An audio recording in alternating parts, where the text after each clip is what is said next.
Here we are, Owen Mulder. How cool is this? Yes, yeah. First time I've actually seen this studio space in person. In person, It's yeah. even better in person. It's pretty. I thought it'd be taller though. Thought it'd be taller. Oh man. Very cool though. So when was the last time you were here in Yakima? Ooh, it was when I was active duty working at the Urban Sniper course, and I brought my guys out so we could pick your brain Yeah. and try to develop. I think at the time we were trying to develop some loophole tactics, shooting through loopholes and things like that, so we could implement it into the urban course. And you graciously brought us out, and It's like 2 weeks, wasn't it? yeah, it was a It while. was a good time. That was. And yeah, I had not had a chance to come out and see your current facilities that you have to work with and everything else. You obviously have upgraded quite a bit over the last. Yeah, we moved from Tommy's place. I bounced around a little bit, but where I've landed, it's pretty nice. I mean, I can't complain one bit. You know, it's I'd like to have a little bit more relief to work with, but there's a couple other ranches around here that I'm having some conversations with that'll potentially open up into some more opportunities for, you know, some steeper terrain, some more mountainous country where we can really kind of stretch the limits and do more with wind and different positions and more complex shot scenarios. Yeah, yes. We did. I don't know if you plan on bringing this up. We did go shoot some yesterday. Yeah. Out at the range that you use out here, and the wind was bucking pretty good. Yeah, we had a good day out there. Yeah. Is that I think it was probably like what 16-ish, 16 to 20. Yep, it was right in the 16 to 20 range. Is that pretty normal for? It's normal for the springtime. It's normal for the spring and the fall. And whenever we have a front pass, there's usually a bunch of wind that follows the front, especially if it's a low pressure system, because we are out here in the high desert, and the weather patterns from the high desert are such that if, like take the wintertime, for example, in like February, March, April timeframe, down here in the desert, it starts to warm up a lot faster and the snow melts down here. And, you know, we could get temps upwards of, 50, 55, 60 degrees during that time frame, but there's still a ton of snow up in the mountains and it's really cold up there. And so we get these massive katabatic wind flows that come off the Cascades down these east slopes running really fast, like 30 to 40 miles an hour in the spring. Oh, dang. And, they bring a little bit of weather with it, but really it's that really big, powerful airflow that's filling in the void down here in the desert. As the warm air rises, it just creates a giant circulation effect. So I remember, I'm just thinking back to sniper school days and taking newer shooters at the sniper basic course and trying to run quals when wind would pick up out there. And when wind was anything over 10 miles an hour, like it was a disaster. Dudes were scared of it. Yeah, it'd be a huge difference. Well, when I went through, when I went through, you were just become an instructor. But wind back then, the way we dealt with it was we were just told, beat the wind, shoot, and then when you hit, shoot as fast as you can before the wind changes. And hold whatever you held. Yeah. And if you missed, make an adjustment off the last shot until you hit. And so there was no wind calling, really. It was reactionary. Yep.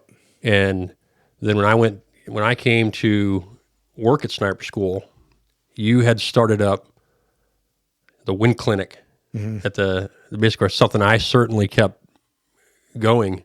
I don't think anyone else at that time that I was aware of at any sniper school was dedicating a specific block of training just for wind calling. Well, I got to a point where it was, the attrition is high already, right? The attrition at school is high already. And I wanted to make sure that the guys that I was in charge of putting through this curriculum, that they passed, right? Like, obviously we have to meet the standard, but at the same time, I want them to pass. And so it's my job to teach them. And I realized one day that I said, you know what? I should just run a skeleton crew in the butts. I'm just going to run a skeleton crew in the butts. The students were getting their asses handed to them with wind. And you know as well as I do, when you have that cycle of rotation going, it's just stress, right? It's stress. You're trying to learn on the firing line, but you're also getting screamed at the whole time, told to move faster, shoot faster, don't do this, like little tidbitty type thing. And when you're a younger instructor, that is your focus. But I think as you grow and mature as an instructor and starting to move into the coach teacher role,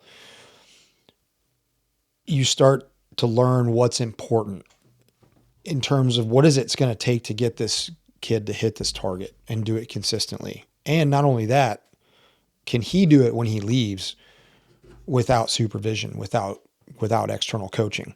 And so I said, well, why don't I just run a skeleton crew in the butts? I only put one student per target, and I would rotate them, right? So it's not all the same dudes. And so when one relay is down in the butts, the rest of those students are up on the firing line behind the shooters and observers that are actually doing their course of fire. And I would just have them lay down in the prone with spotting scopes next to me online. And we would just pitch wind calls back and forth, right? And say, all right, I'd say, hey, you watch the Mirage on this shot, and then you watch where the shot spotter lands, because we were still pulling butts back then. And it was dramatically effective in their scores, because they were able to start making the visual connection with the images of the Mirage and the vegetation and the conditions. And they were really starting to become more intuitive wind callers, because we removed as much of the stress as possible. So that way they could just focus on learning. Yeah. Well, so I took exactly what you were doing. Obviously I sat and bird dogged with you before you left sniper school. And I took all of that and I just kept it going. I made just whatever improvements, little tweaks that I could think of. I'd experiment with different things. The base of it was pretty much the same. Never really changed. And I noticed, like, the last year that I was there, I think like 2 years at the schoolhouse. The last year that I was there running the marksmanship program, we had, so I looked at the numbers after you'd left, and I was like, I want to solve this problem. I don't want anyone failing my part of this course, which is the marksmanship. Can't do much for stalking, and I can't do much for people that drop, on request, but I think I can stop people from failing marksmanship.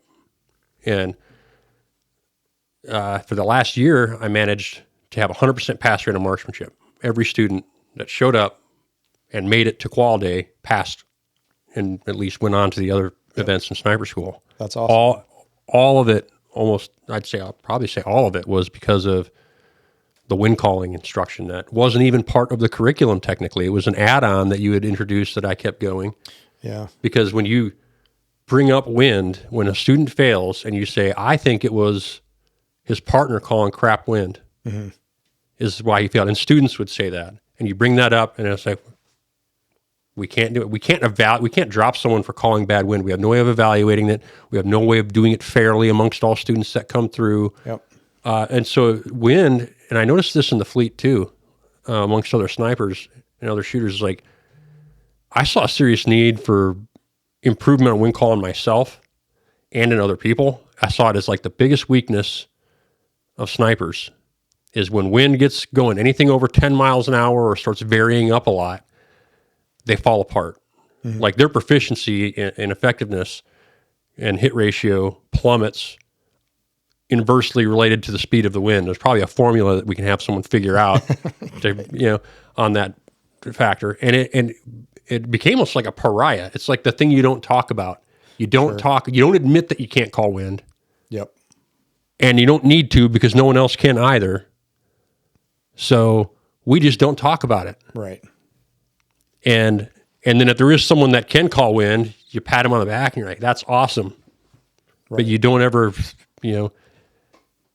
try to address that we need to spread this ability to everyone else and not just these one-offs who kind of self-taught. I think that's all kind of changed now. But yeah, it has. A lot of things have changed with regard to understanding the whole process, right? And that's really why I wanted to lay this wind reading blueprint class out, is Not necessarily, I'm not trying to talk to the established shooters that have a process and it's repetitive. I've shot with some guys from Wyoming that they don't even use minutes. They don't use mils. They use a mil radian based scope for elevation corrections. However, when you listen to them talk to each other in a team environment, calling wind and making adjustments, they're not even using those corrections. They're using intuitive corrections, and they shoot together all the time. And so you listen to them communicate and you're just like, man, I don't know how you guys, at first, like as a younger shooter being exposed to that, like, man, how could you possibly understand one another? And like, how could you possibly be consistent from a target at 400 yards to a target at 600 to a target at 800 by talking in that same language of a little bit of line of white off the right edge of the target? Like, that's the way they communicate. And I was just blown away at it. And then eventually it started to click when you start moving into a zone of intuitive shooting, whereas you're shooting based upon what you see and what you feel. And, admittedly, my practice has been real sporadic just because of my schedule. And like last week, I shot a rifle every day for 8 days. Well, I shot a match and then I came home, filming for the wind reading blueprint and just practicing and shooting, breaking in new barrels and stuff. And so when you're in that cycle, right, and you're in that proficiency cycle, you're doing it every day, you're going out to the range, you're looking at the wind, you're looking at the Mirage, you're feeling it, you're seeing it. That's 410s. And you hit. Yeah. Right. I'm not taking a Kestrel out. I'm not looking at my computer program. I'm not even looking at a dope card. I'm just literally looking at it and saying, that's exactly what it looked like yesterday. So that was 410s. So I'm going to hold 410s. Yeah, whatever it is. Yeah. I left sniper school, I think, around 2005. So it was like the height of everything in Iraq. Mm-hmm. And I used to, sniper school is like a hub. When snipers deploy from the West Coast, they would deploy, and when they come back, they would all take at least some time to swing by sniper school, talk to the instructors, share their experiences on that deployment. Mm-hmm. When we were very much trying to pull as much relevant information and current information from guys who had just deployed. What are the most current things? What are the bad guys doing? What's working now? What's not working? And so we were just trying to absorb all of that. And I had a questionnaire that I would ask them to fill out. Each of us did it with our own subject. And I was doing marksmanship. And I wanted to know, how much were you dialing? How much were you doing holds? What was the average target distance, target engagement, day, night, all these things. And one of the things I put on there was a couple of questions regarding wind. How often did you adjust for wind? Did you dial or hold? Right. And I was trying to ascertain whether they were dialing the wind, whether they were holding the wind, and what kind of wind conditions were you dealing with in like urban environments and these sorts of things. Fantastic questions. What I got, the surprising, unexpected thing that I got is most of them say, I don't remember even thinking about the wind. Yep. That was the most common answer. And what I also noticed is I looked at and compared to the other questions, because I'd ask questions about successful engagements and misses and what they thought caused it, and was the training sufficient, and all these sorts of things. And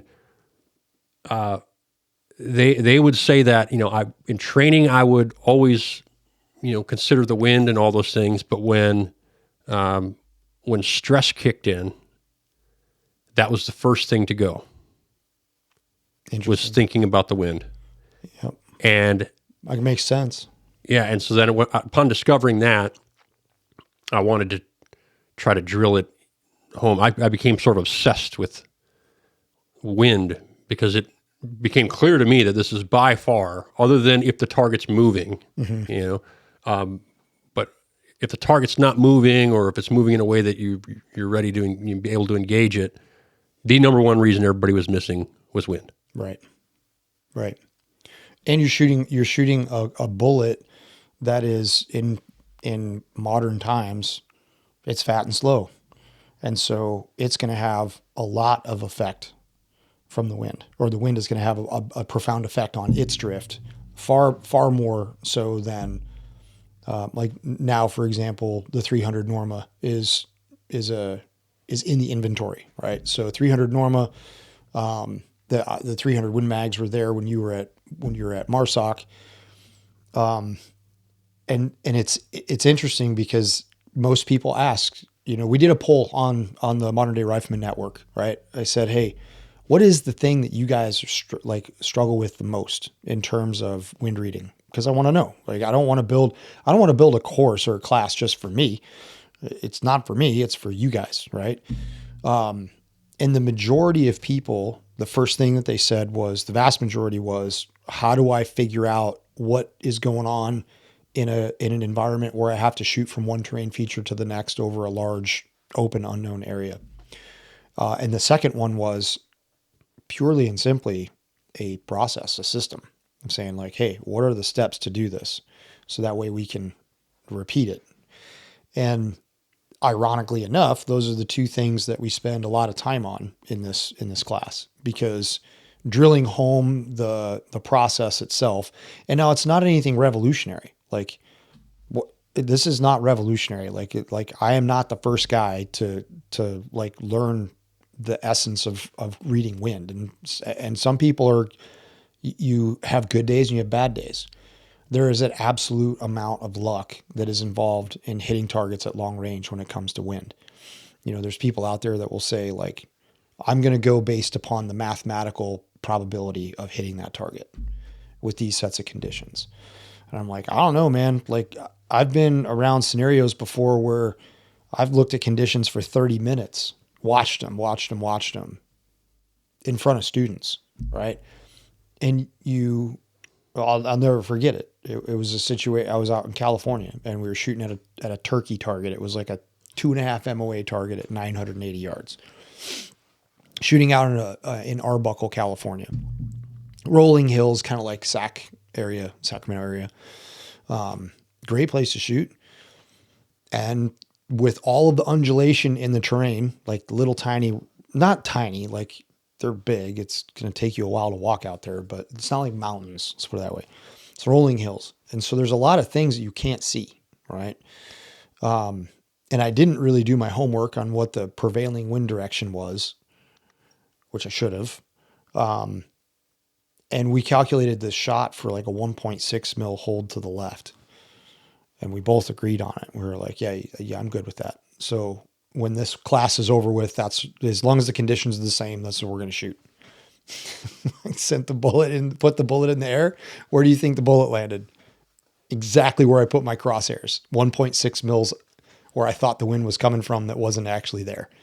So it happens, right? It certainly happens. And, the goal is to shoot in as many different environments and conditions possible for a long enough time to solidify that into memory. And that's kind of where like I wanted to get into this conversation with you from that standpoint of like the visual acuity and committing those things to memory and the processes in the brain that make that all work. Yeah. Which is really fascinating to me. It's like my fascination with that and like the aiming process conversations that we had a while ago still fascinate me to this day. Yeah. So the intuiting, which is the ultimate goal you're looking at, like I compare it to, an NBA player, a Larry Bird's ability to sink a 3-pointer from on any day, at any point on the line, he can, he can sink a 3-pointer effortlessly. And then you have a physicist out there that's able to describe with equations and calculate all the force vectors and everything for basketball to go through a net, and they can program that and model it in a computer to where it can tell you how much force is needed and give it numbers. Right. Larry Bird doesn't know any of that math. Right. He doesn't know any of the calculus. I'm assuming he might. I don't know, but I'm assuming he doesn't. And basketball player doesn't need to. He's got an intuition. Mm-hmm. And it's the same sort of thing with calling wind. You can either use a ballistic computer that does all these calculations and it factors in the direction, and you have to feed it good information. Mm-hmm. And then if it's a good ballistic computer, it'll give you a good solution. Mm-hmm. But that does nothing for your intuition in calling wind. And I worked really hard. This was in the days before ballistic computers were really that accessible to everybody. I had to work really hard on wind calling to build intuition. And for me, it's because it was the Marine Corps' M40 series. It's 308, and so I did build an intuition for how those bullets perform at various different distances. I could very very quickly pull up, spotting scope, get the Mirage and wind speed and direction, and then just intuit the hold that I would need. Right. I got very good at that. And then what I realized is the second I switched to a different caliber, something with a different mass or a drastically different velocity, the intuition was gone. And but I was, I was stuck back to trying to use charts and things like that, which we all know work great on a range when you've got time and it's designed for that sort of firing preparation. But in real scenarios, real situations, or even scenarios and training that are replicating real situations, you have no time for that. No. I mean, it brings me to also like the hunting conditions where like hunting conditions can be the same thing. Because out west here, depending on the regions that you hunt in, some of the shots out here can be quite far for some people, right? So a Western hunter with a rifle is not going to scoff. They're not even going to question a 500-yard shot. Most of them, like the people that are proficient, and they're like, "Hey, I'm going to the range, I'm training," because they know that there's situations where you're going to get yourself into. I can't get any closer than 500 yards. Physically impossible with this terrain feature in between me and it, but I can shoot accurately at that distance. And so there's like, obviously there's the other ethical conversation that people really they love getting into the weeds on the ethics of long range hunting. It's conversation for another time, maybe. But that's not like a 500-yard shot is not a big deal, right? Where, a person on the East Coast, like Minnesota, maybe northern Minnesota, where the timber's a little tighter, or like where I grew up in Western New York. Yeah, man, like you're shooting max 100 yards.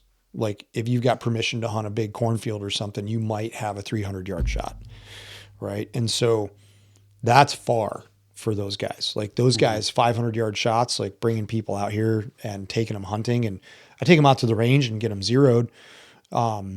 And the first thing I do is I put them on the 500-yard berm. And I'm like, you get the similar responses that I'd give when I'd train these guys, and they would say, "This is all great, it's fun, but it's not, I'm never going to have to do this." Right. Yeah. Or something to that effect. Yep. They don't think they can do it. They're just like, "We're going right out to 500 yards." I'm like, "Man, listen, you remember the little dot you just shot at 100? And they're like, "Yeah." And I go, "That dot is no different at 100 versus the dot on the target at 500. It's the same thing." I go, "We've got this little gadget right here to tell us how much gravity and drag is going to affect the bullet. All we got to do is think and see what the wind is doing, compensate for it, and send that bullet into space." And they do it and they hit, and they look at you like you're some sort of sorcerer, Yeah. Well, but the way you build the intuition for this is you have to consider the sensory source that you're trying to intuit. Obviously visual. Shooting is very visual, primarily visual practice. So there needs to be the visual intuition, and that's going to be based on what you're seeing. So you have to start off with a process. It doesn't work very well to just blindly repeat things, hoping that intuition will be built. It's not an effective and efficient way to build intuition. And this is nothing new to people. What they say, perfect practice makes perfect. Sure.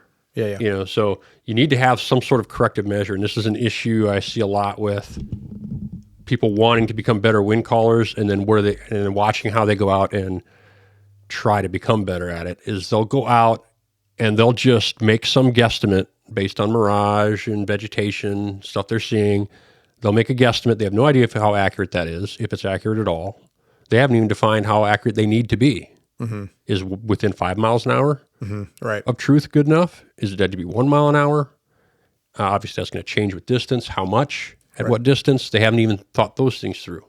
You have to define those things. And then when you go to do it, you need to have an immediate, if I missed, this is how far you have to correct the process.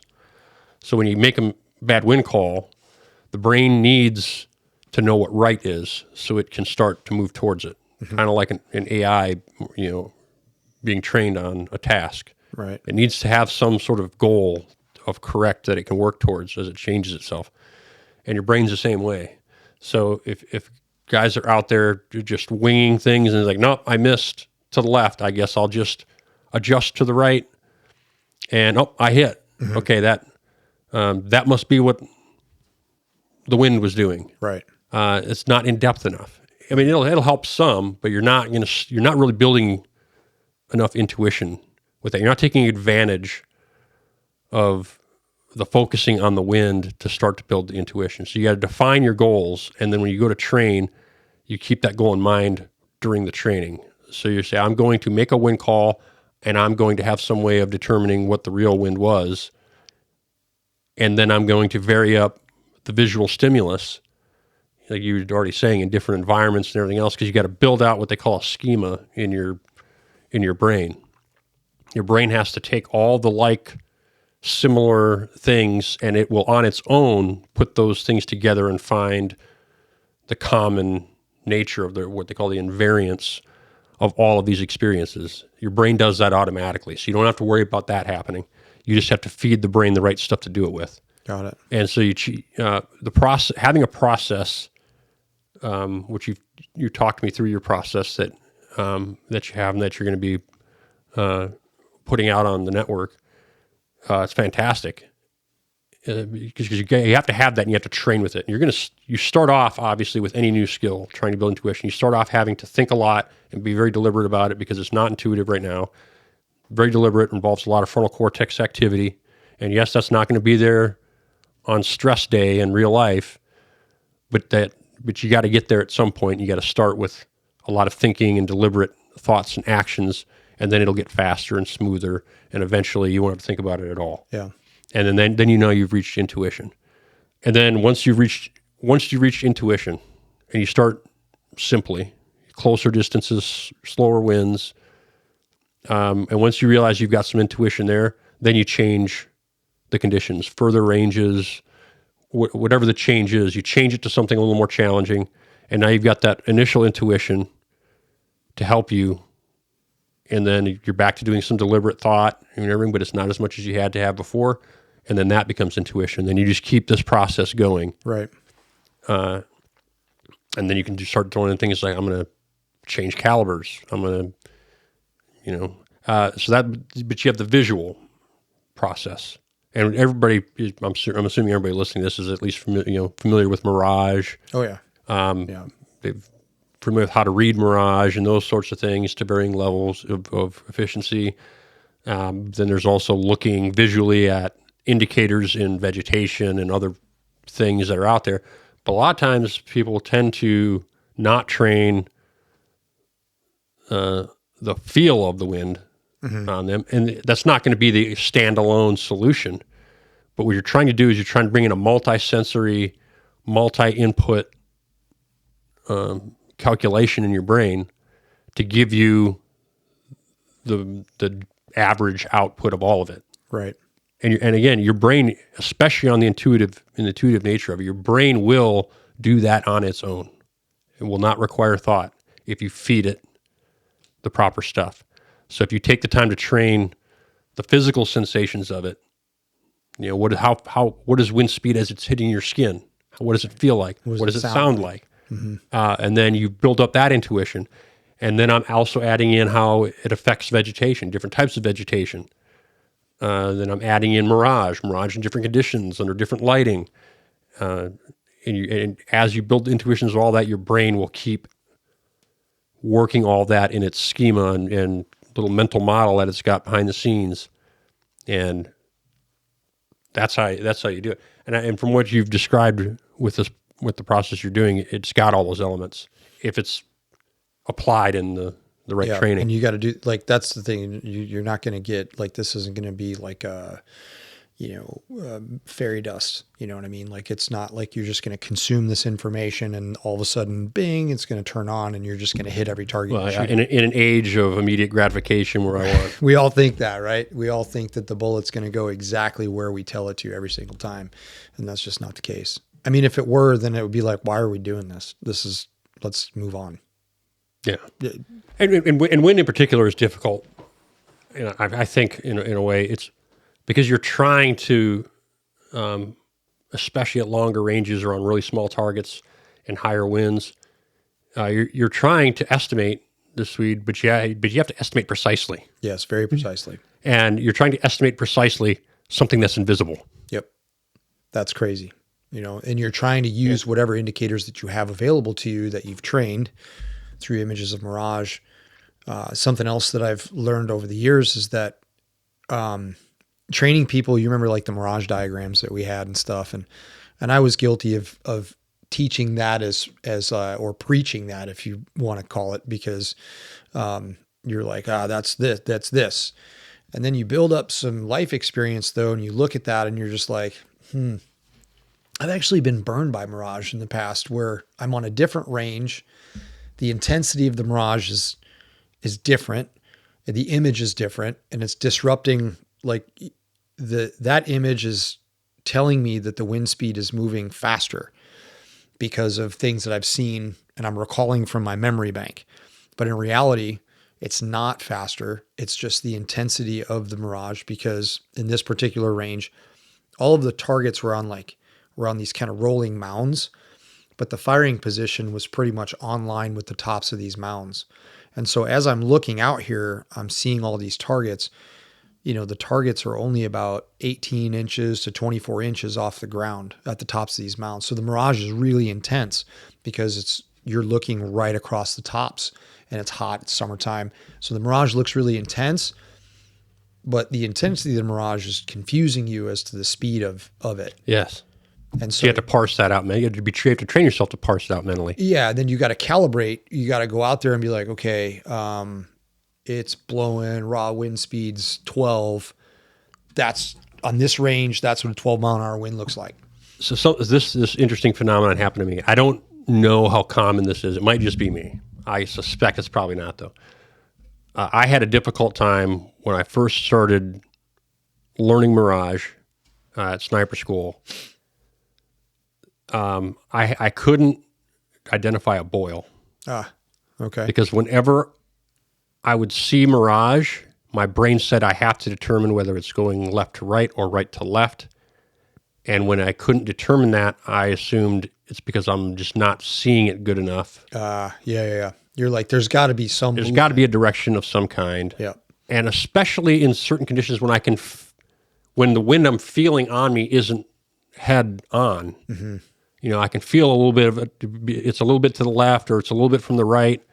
Then I assume I have to see that in the Mirage. It can't be at a no value or a boil. Mm-hmm. And there's and that was a real hindrance. I don't know if you have the ability to throw in a graphic, because I didn't bring one with me. In perceptual psychology and visual psychology, there's a well-known little illustration called the dancing ballerina. Okay. Have you heard of this thing? Yeah, I think I have. The silhouette of a ballerina, and it's spinning. It's a two-dimensional image. Oh, no, not this one. It's a black and white. It's a black silhouette image of a ballerina. Okay. And it's symmetrical in such a way that as I spin it around like a spinning ballerina, it visually is the exact same whether I'm spinning it clockwise or counterclockwise. It does not change. The outline is the same. The outline is the same in the way it spins. Okay. So you can see the rotation. Like, it's not symmetrically like a circle if you cut it in half, but it's symmetric in the way it rotates. So that, again, if it's clockwise or counterclockwise, there is zero difference. So what that means is that visually when you're watching this thing spin, the brain does not have information that tells it which direction. It just has information saying that it is spinning. And what happens is that the brain imposes a direction to it. You will see it as spinning clockwise or counterclockwise. And I used to do this with students in the observation class. I'd bring this graphic up and I would ask them which direction is it spinning. Just say that to yourself, write it down, and you'd get a split. Some percentage say it's clockwise, some percentage say counterclockwise. Then you let them know this whole situation, that it doesn't have a direction, and that your brain imposed that. And then they have the ability after that, and they demonstrate this to themselves, where you can cause it to change direction based on what you're thinking. You can just think to yourself, it's going counterclockwise, and then you will see it going counterclockwise. And then you can change that immediately and say, I'm going to see it going clockwise and watch it change in front of your eyes, just inside your head. Is that the same thing as the backwards and forward? It's horses. Yeah, they have that. There's like subway train. There's lots of different examples. Different ways to do it. Yeah, but one of the actual occurring real life versions is in a Mirage of no value. The brain, if it's priming itself to say there has to be a direction, I got it. You can force your brain to see whatever direction you want to see, or a random direction. If you're just going to tell your brain there has to be a left or right, or a right or left, I don't know which one, but there has to be one. Got to be one. Then the brain will say, okay, then I'm going to pick one. Interesting. So you have to be careful of things like that, priming your brain when it comes to these sorts of things, because your brain will cause you to see things that are not actually occurring. Because your brain literally doesn't know the difference between reality and what you tell it. All right, and why this happens, why this is so highly susceptible to happen with Mirage is, again, because wind is actually invisible. You can't actually directly observe wind. You can only directly observe its effects.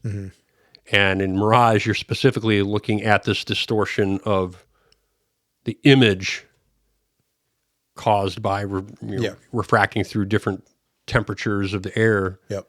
And all those things. So you're just seeing the distortion effects. Yep. Not the wind itself. And then so it's not exactly something the brain is equipped to process visually. Your brain actually is equipped to completely tune out Mirage. Because it doesn't only, Mirage, if you think about it, it does not only just exist when you look through a scope, obviously. This effect of air bending light in different conditions is something that exists without optics, with optics. And a lot of these effects are persistent all the time. The brain has just learned to tune it out over time. In fact, you can get yourself under certain conditions with the naked eye to just kind of stop processing all the objects that you're looking at, everything, and you can actually pick up Mirage if you do it right. You can pick up Mirage just looking out with your natural vision. You can see in the room you're in right now, you could do it. If there's airflow from a vent or something, there's Mirage. Your brain just tunes it out because that's its default setting. Interesting. Yeah. Yeah. The intuition part is, that's also fascinating to me because I think like moving targets is a great example of how in order to be proficient at it, you have to have the marksmanship capability of being in control, right? You can't, if your subconscious is in control of the marksmanship capacity, you're always going to shoot ahead or behind a mover. Being able to look at it and say like, Jacob Bynum has his analogy as a quarterback. He's just like, you think Tom Brady has a reticle in his eyeball when he, you think he has a rangefinder for every receiver he throws a ball to? No, man. Yeah. He just has thrown millions of footballs, and he knows that if he's on that yard line and he's moving at that clip, that's exactly where I got to put that ball. And he just launches it that way. And shooting movers is the same thing. Once you learn how to do that, we come out to mover clinics and such, and you'll put up like a 33% IPSC plate. So it's really small. And my mover's at like 440 yards. You put that little tiny IPSC plate on there. It's 6 inches wide and it's moving at 3-4 miles an hour. And once people get the concept of what to look for in the lead, it's almost like they can't miss it, but it has to be unlocked. Like it has to be, that brain function has to all of a sudden unlock and click, and you go, oh, and you don't want to, because you're not being deliberate about your process. You don't want to train in cognitive conflicts. Like this, I did this accidentally when I was learning to shoot movers. Is I started by focusing on the mill lead. Yeah. So I was focusing on the dot that we had at the times. That was the lead I needed.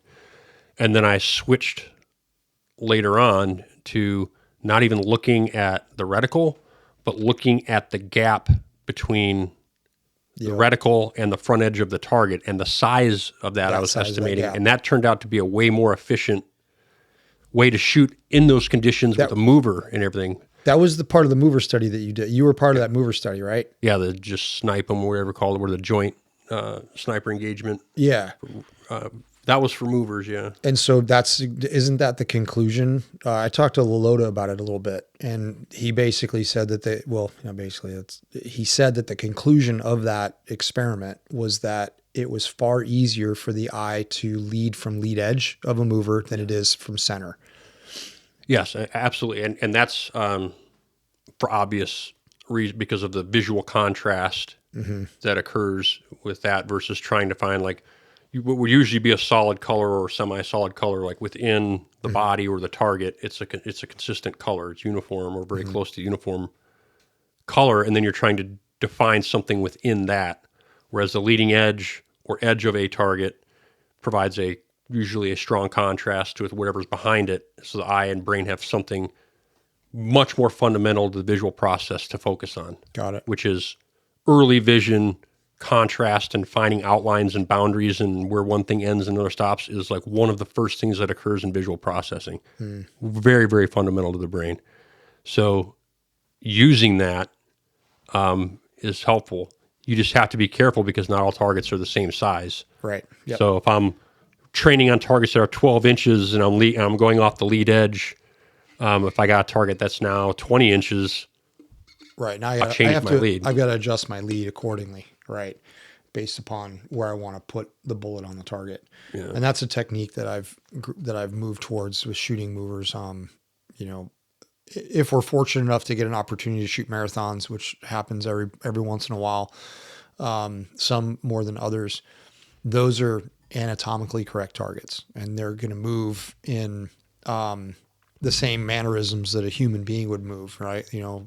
Echelon away, echelon towards, perpendicular to, perpendicular left to right, things like that. So you see a humanoid target and you must visually process that. It's not a piece of steel hanging on a hanger going back and forth, right? Yeah. It's different. It's way different. They're moving around, they're bobbing, they're bouncing, and doing everything a human does. All of the upper body undulation that occurs when you engage in human gait patterns of walking and running and everything. The upper body doesn't just move on a line.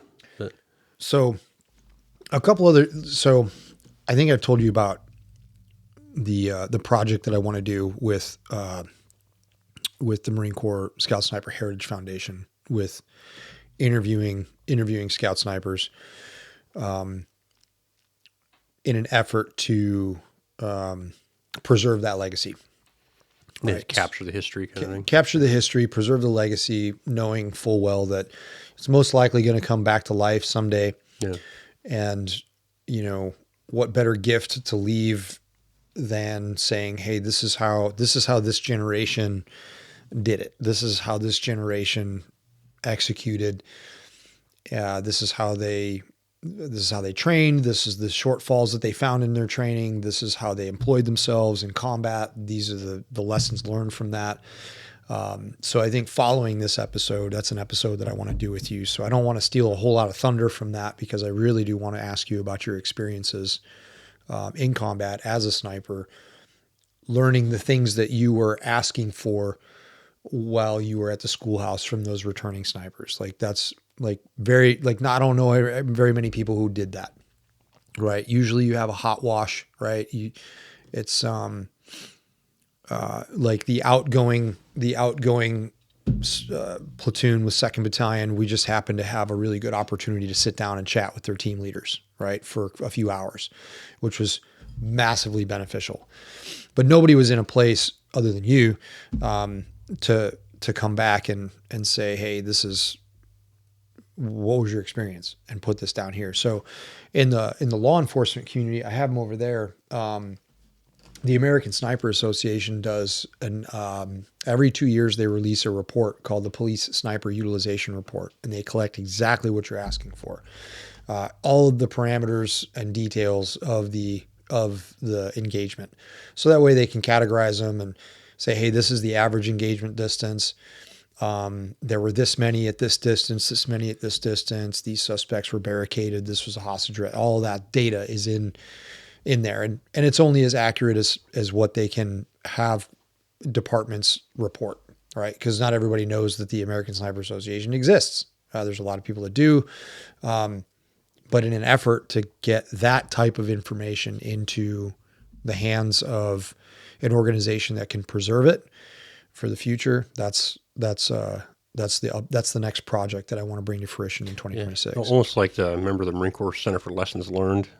Yeah, I remember hearing about it. I never. So that was there was a classified and unclassified version of it on the Nipper and Sipper nets, and the idea was that deploying, and this was not just for snipers; it was across the Marine Corps, all MOSs, all jobs, and everything. You would come back and you would fill out after action reports. All those would get fed into the lessons learned database, and you could think of it almost like an academic library, of published journals. You can go in and say, type in a search into a search bar, and it would pull up all after actions that mentioned that subject. Right. Got it. So like I imagine I could go in and type in snipers wind calling, and then anything in the lessons learned database would pull up and I could look over it. That was the idea.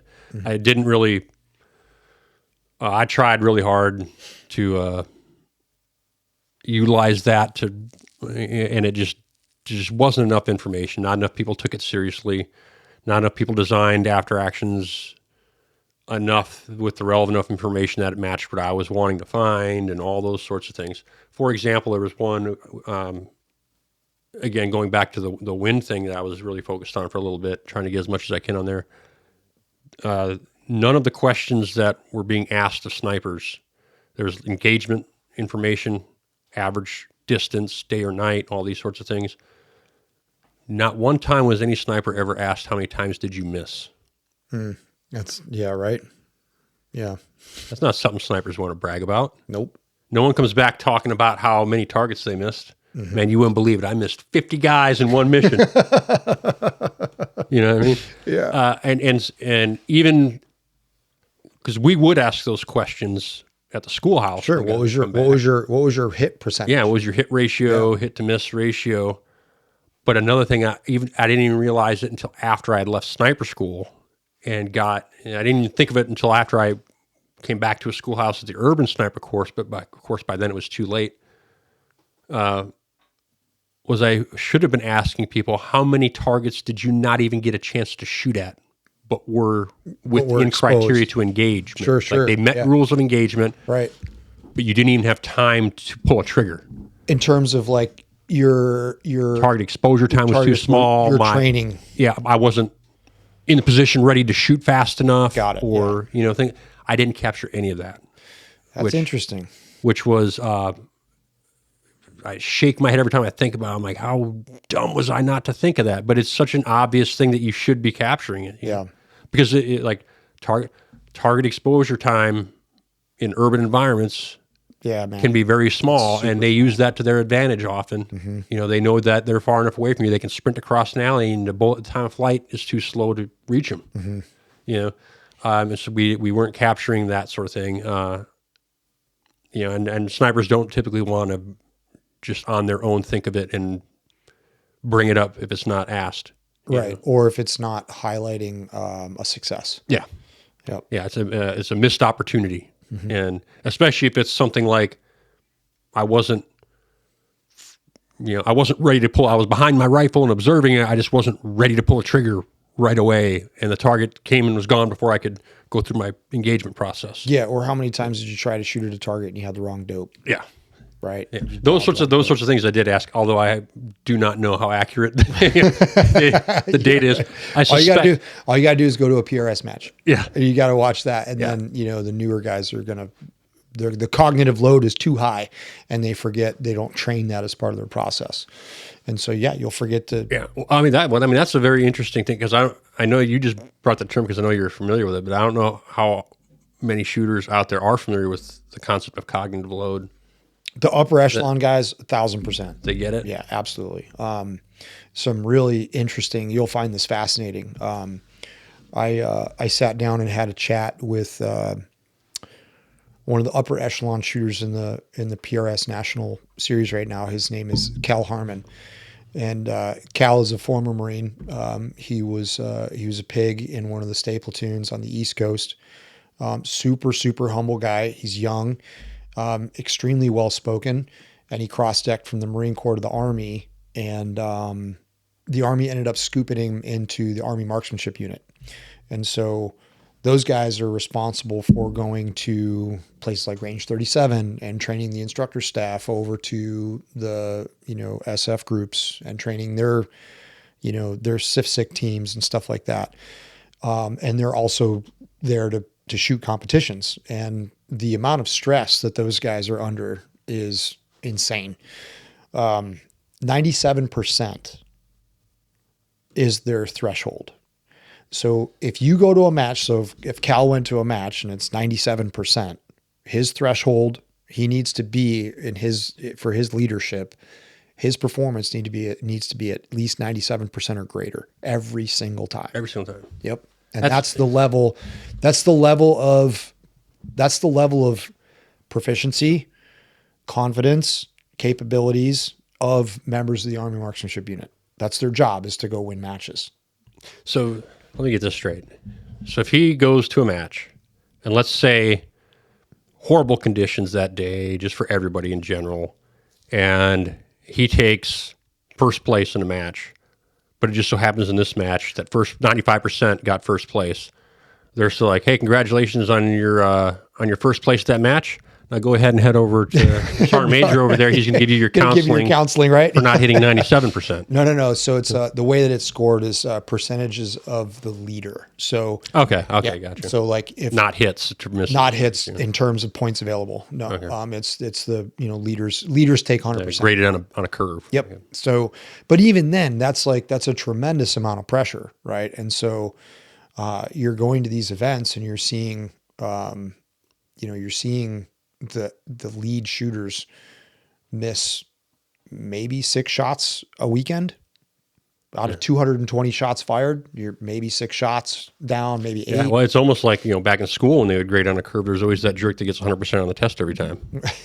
You know what I mean? So yeah, you basically are almost being held to, with the level of shooters at these competitions, you have to assume that you're being held to the ratio of actuals. It's possible. It's points. Legit, right? It's very legit. The proficiency of shooter nowadays is incredible, and you're also seeing a lot of guys from the tier units come out and participate in these events because they see the training value in it. Oh, absolutely. Just pure marksmanship standpoint, which is that's awesome, right? You should be doing that, pushing. And I know some of them that I know that do this. Like there's a requirement if you're in a certain cycle of your training. To go that like you better be doing this many competitions in these areas, and and the institutions for these units will say it's because if you want to sit here and call yourself the best, you better go out and subject yourself to testing it. Mm-hmm. We may not tell everybody you're with the unit. Right. You may just be going there as soldier so and so or Marine so and so, and they don't know. But internally, we know, and you'd better.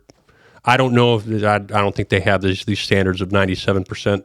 That they're holding them to and everything, but you will go out there and you will subject yourself to a test. You'll be subjected to the same test that and if you get beat by an accountant somewhere that trains harder than you and knows more than you got to live with that. Yep. Or you got to train yourself better and be humble enough to go ask the accountant what he's doing that's working that you're not. Yep. Agreed. Absolutely agreed. Cal is an extremely humble guy. I'm really looking forward to having him on the show in the future. They have a really tight schedule, but I really would love to sit down with him and have a deeper conversation. I enjoyed it. We talked a lot about mindset as well, and just being able to integrate mistakes, being able to integrate a substandard performance that you yourself personally would consider a substandard. So he with AMU or marksmanship unit is doing PRS competitions. Mm-hmm. Does he isolate to just PRS, or does he have to compete across different? I think they have specifics. I could be wrong. For all I know, he could be on the USPSA circuit too, or the IPSC circuit. I don't know. But they have to have at least one that they specialize in. Yeah, whether it's like national high, like it could be high power, it could be service rifle. Whatever. Have you compared notes, so to speak, on things like wind calling processes with Yeah. guys like him and others? It's literally the same thing. So you guys you tend to land on the same processes. It's like we said on the range yesterday, dude. It's like there's no one out there with like witchcraft, that if you go to their class that you're going to come away as a guru, right? It's four things, right? So it is identifying the range to the target, because wind is all about time of flight and bullet exposure conditions. And inside that is bullet performance. Okay. So choosing the best bullet for the job, right? Whatever you're trying to accomplish. Like people ask all the time, like, how do I beat this big open terrain feature? And I'm a hunter. Well, then you probably want to pick a bullet that you can shoot that will have the most amount of forgiveness in the conditions that you're going to be hunting in, because the amount of time, effort, energy that goes into getting yourself to that position of an opportunity. Because I'll never forget this. I was in Africa and I hunted with this guy by the name of Robin Hurt. Extremely well-known professional hunter in Africa. And we're driving around, and he's a Kenyan-born Brit, right? And so he's very colonial British guy, and very proper. And he's basically saying that the act of hunting itself is merely the effort of you putting yourself into an opportunity to even have a chase. Right? Yeah. And so I like that. Right? So, and then I was like, man, that's a total dose of perspective, especially for like a backcountry Western hunter, where it's like, dude, I could hike for 10 miles before I even have an opportunity to look and find an animal. So the amount of effort that it takes to get there, or a guy going out on a sheep hunt that spends $500,000 on a desert sheep hunt, that's a tremendous amount of effort. And so when that moment arises and the opportunity presents itself, right? Luck is just the byproduct of opportunity meeting the prepared. You have to be able to be prepared to do that. So you want to select a cartridge with a bullet weight that's going to perform the most forgiving in those conditions that you can actually shoot well. So you got to actually have that too. You got to actually have to be able to shoot that rifle well. So provided that's all in like the range of the target, right? Mm-hmm. Then we find out how fast the wind's blowing. Like just how fast is it blowing, right? The raw wind speed. From there, if you're in a situation where, like we were out at the range yesterday, the raw wind speed could potentially be different at another point downrange. And so under that step is more subsections where you evaluate all of the conditions that would potentially contribute to the raw wind speed where the bullet's going to spend the most time in the air, right? So once we get that, then we move down to converting that raw wind speed to a working wind speed, which is just applying an angle correction factor based upon the direction that the wind's coming. And again, just like wind speed, you can have subchapters or subsections of that where I'm going to analyze terrain features. Okay, well, I'm shooting at these targets up here on this hill and the wind's coming this direction. Well, the wind's going to hit that hill and it's going to follow that terrain around, and there's going to be a big glob of air that's not moving at 50%.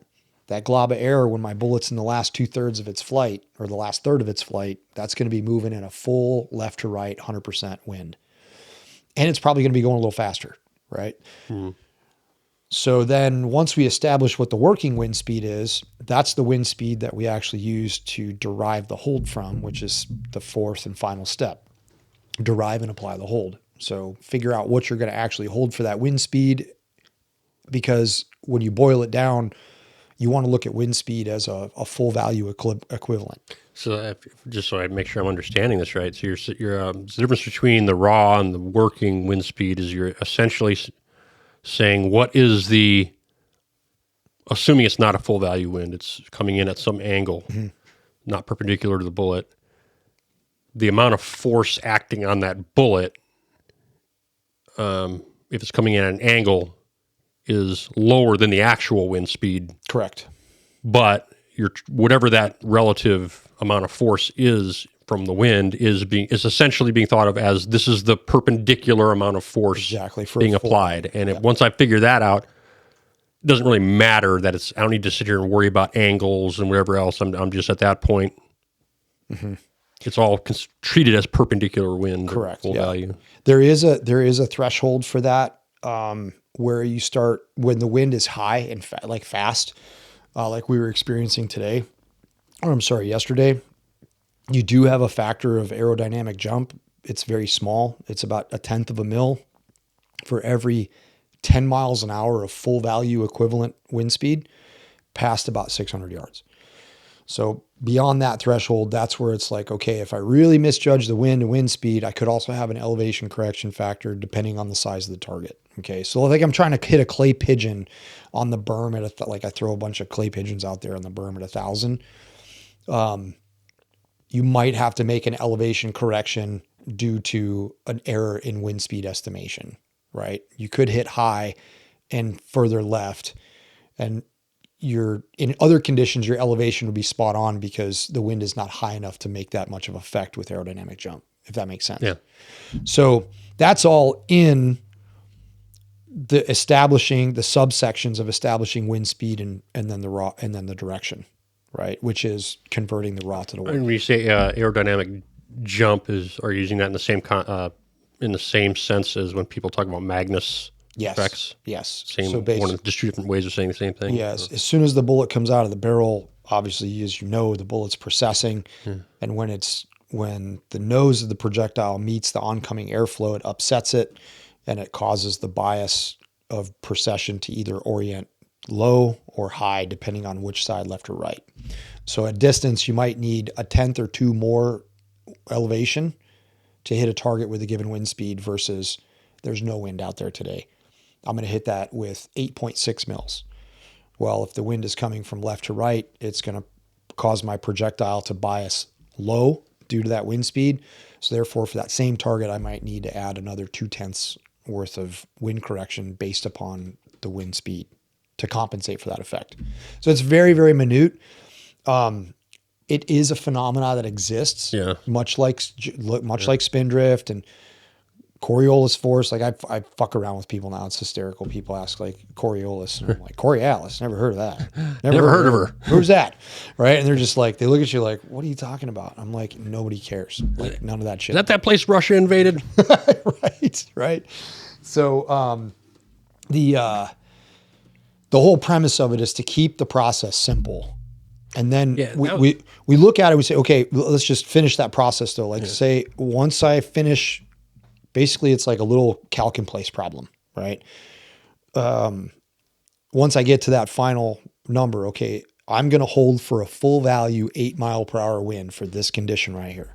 Now, how do I actually derive a hold from that 8 mile per hour? Well, there's a couple of different ways you can do it. You can get it from your ballistic computer program, which is usually what happens for new shooters when they're first starting out. Like at our intro class, instead of like dumping information and shoving it down their throat with like, a freaking pile driver, I don't overload students with all the external ballistic stuff and then set up the computer and then, oh, by the way, here's your wind class. Dude, they've been fried for like 3 hours. It's like, nah, dude, no. Let's get them on the range. Let's get them using the computer program.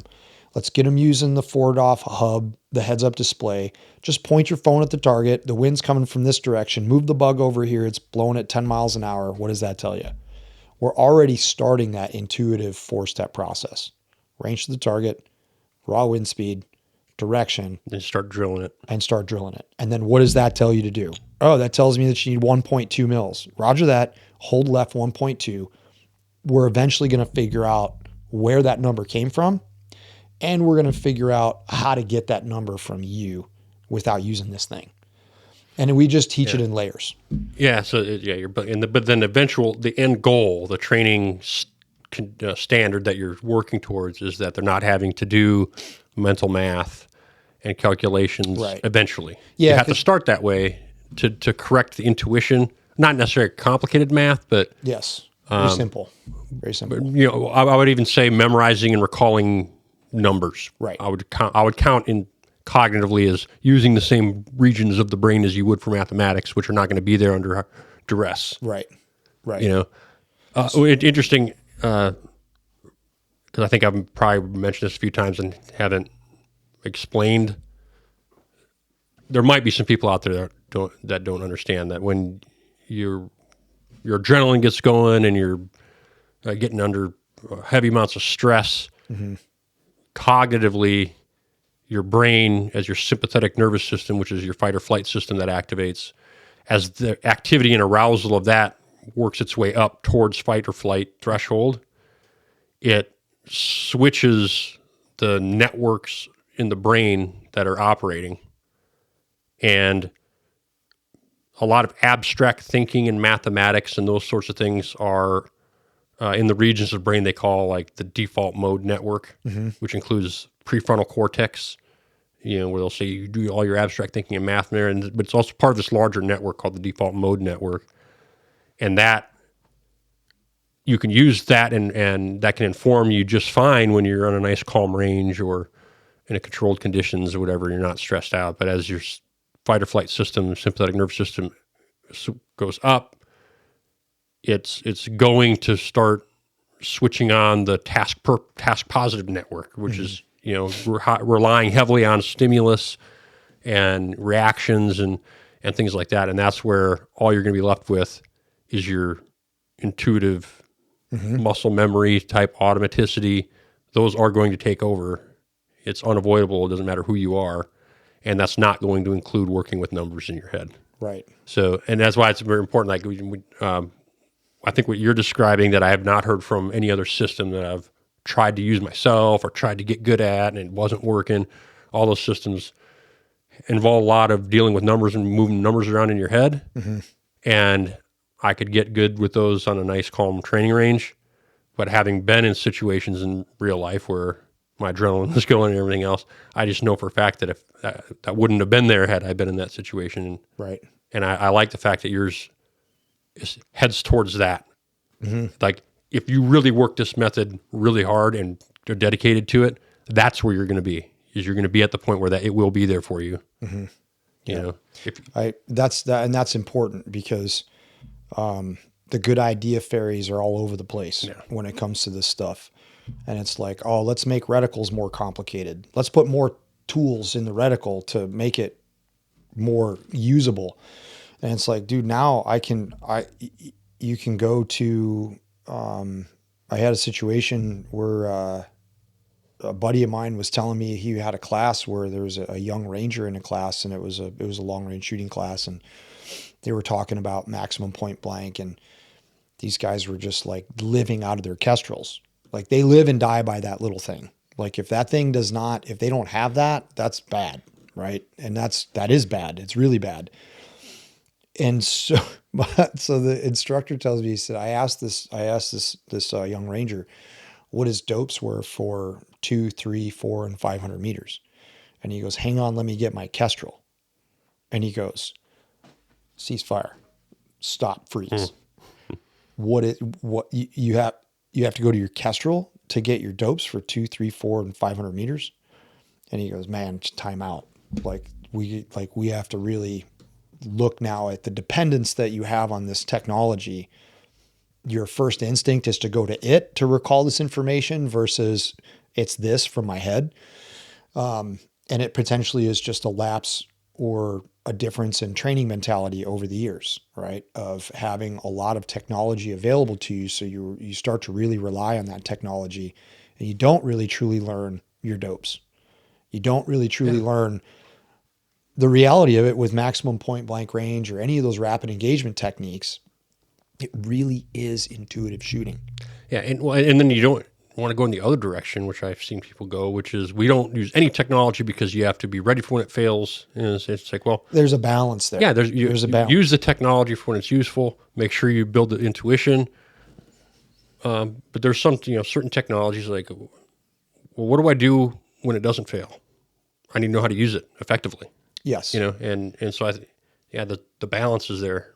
And when we were shooting out there yesterday, a couple cool things that you showed me that I'd never seen and never thought of before, that like the kestrel, how to determine the wind direction. You were showing me all these different ways to determine like the wind direction, because we really got into our wind calling methods, and we were really talking about it and dealing with it on the range, and you were showing me all these things that you're putting into the class that you're going to put out there. It's very, very cool. I just wanted to bring that up. I don't know if we need to explain every little detail, but No, it's cool. It's cool. I mean, and that's just like, it's the evolution of techniques. It's like, it's going to, it sounds cliche. It's like nowadays it's so common. It's like, you got to go to a match, you got to go to a rifle match. And like nowadays, for somebody to truly put their skills to the test, it's going to a competition. Now, like around here, it's getting to the time of year, like just right after hunting season, you can go up and start shooting rocks in canyons, and you can go put yourself into these scenarios that are very, very complex, with canyons, intersecting canyons, different wind conditions, and you can go test your mettle that way, right? As far as like your ability to read, interpret the conditions, but largely, like going to a rifle match, I don't look at it. I look at it as like, what skills do I need to extract from my bag of tricks to navigate this problem that you put together for me? Because I'm not going to think like you. And as human beings, we're probably not going to realistically train as hard as somebody else could train us. Right. Because our ego is going to limit us to what we're going to truly subject ourselves to. Now, obviously that varies with people's different levels of discipline, from one individual to the next. And quite honestly, that could be what the possibility of separating that upper echelon shooter of the top 10% versus 10, 11 down to 20%. Yeah, there is. And there's also, once you get to a point, the issue is no longer who's willing to put in the work. Everyone that's at a certain level, they're all putting in the work. They're all willing to put in the work, and there is no limit to how much work they will put in. Mm-hmm. Everyone will do it at that level. Then it becomes about the quality of the work. Yes. How are you training? How are you training? Like, for example, part of the intuition that you need to build, in any of these sorts of things, but it also applies to like wind, is what they call an event boundary in your cognitive network. Okay. So the concept here is that you want to trigger the intuitions that you've worked so hard to build, and remembering that this is not a deliberate process anymore. It's going to be a completely automatic process that turns on, and you want to turn on its own when the need arises. Okay. The brain stores all of these intuitive sort of things into what they call schemas. And it's just a fancy word or technical word for a category of a process or information that's been automated in the brain. Okay. And it stores that, and they have different ones for every little thing. Your brain has it for pretty much everything. There seems to be no limit to how many of these the brain can create. Okay. Like they have no idea how many, but they know it's a lot. Okay. And the trick is to, in order for those to trigger at the right time, you have to have trained the intuition and associated it with the environment, because the brain switches these off in what they call events, and each event has a start and stop point. So, for example, I have an event in my head for my living room, and my brain has everything living room related stored in the series of neurons that's the schema for my living room. When I walk outside my front door from my living room to my car, at some point there's another schema for outside going to my car. There's the schema for Owen goes to his car. Okay. As I walk through the door, there's going to be a switch point where my brain switches from one network to the next. Okay. And what triggers that is pretty simple in that scenario is I walk out the front door, or I grab my keys, whatever the thing is, it triggers my brain, starts to turn on that other network so that there's a seamless flow from one schema to another. And this is like what they call, it would be like the schema horizon or whatever. And so if you train for wind calling in a certain condition, like at your range. You're training at the same range or same couple ranges all the time.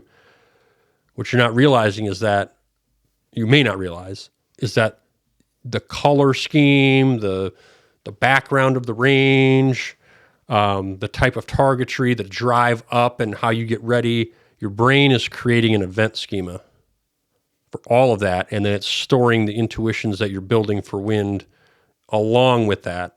Mm-hmm. And that might still hold if you're going to a competition that's on another range and your brain has built this intuition into ranges.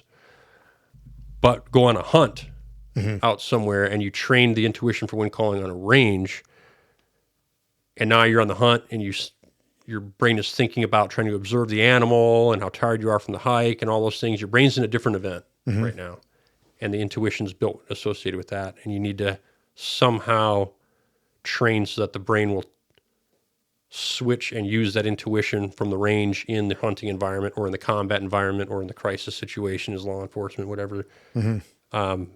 I thought that would be important thing to know about intuition. Yeah. What's going to trigger it and turn it on. Yeah, man. I think that's super fascinating because What triggered that to me is when you're talking about shooting the rocks, Oh, yeah. and everything. Be a great way to bridge the range and the hunt.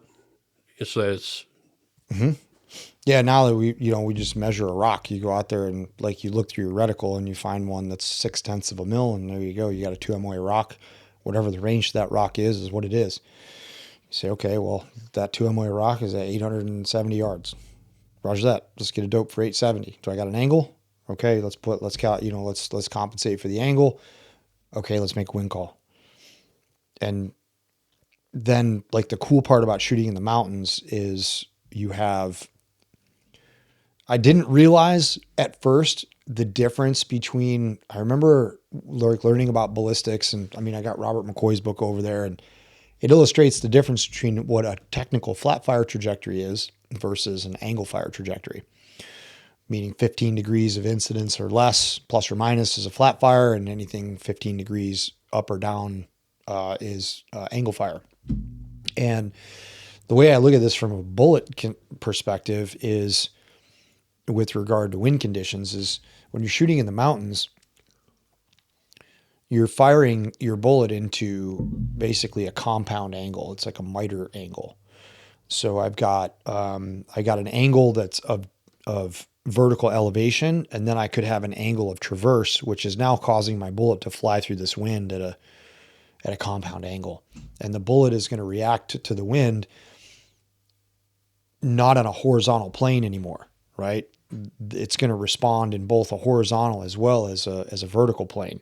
And so therein lies the major problem of reading and interpreting the conditions and visualizing what the bullet's going to do if, a 12 mile an hour wind is hitting it from this angle coming down the mountain, like that bullet's going to go this way. Right. So you got it, like visualizing this and understanding bullet mechanics and understanding bullet performance and how it actually moves in the wind. I'm going to bring Jaden in for that, and he's going to give that class. Obviously he's far more qualified to talk about that than I am, just from a straight up ballistician standpoint of how objects react to inputs. So I'm super pumped to have that class. It's actually we're going to record that while you're here. Oh, yes. He's coming out to record it while I'm here? No, we're going to do it virtually. Oh, okay. But you're going to be able to sit in on a live. Yeah. And see it all in real time. So I'm super pumped about that one. But that's really what mountain shooting is all about. Like a lot of times guys make it about the angle. They're like, oh, and we're going to go do high angle. It's like, okay, fine. You're shooting up at 30 degrees. We understand very clearly how that math works. Now it's reading the conditions and building a position stable enough to release a shot with control and precision. That's the name of the game. And it's also my personal point of view is that if you're like come up with a plan for progressing yourself.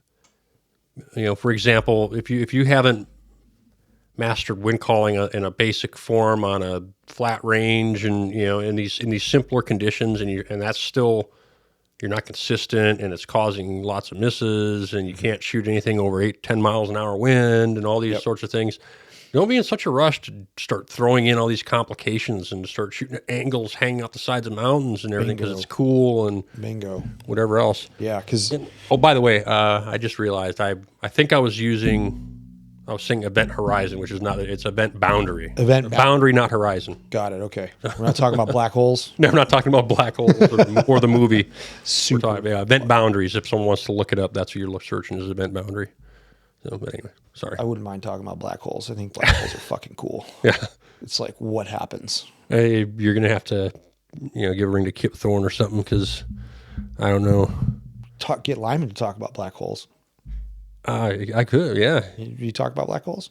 I've had a few discussions with him, and they, within 5 minutes, go into an area where you might as well be speaking Portuguese or something to me. Right, yeah. Yeah, there's things about, hologram, information in a hologram on the boundaries, and it's two-dimensional, and, things that I don't...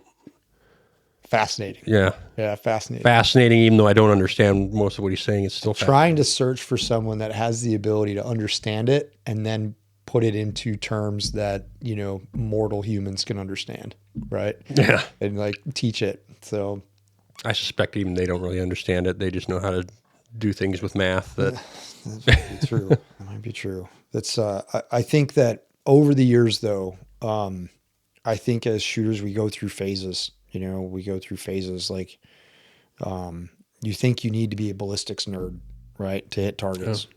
You think you need that.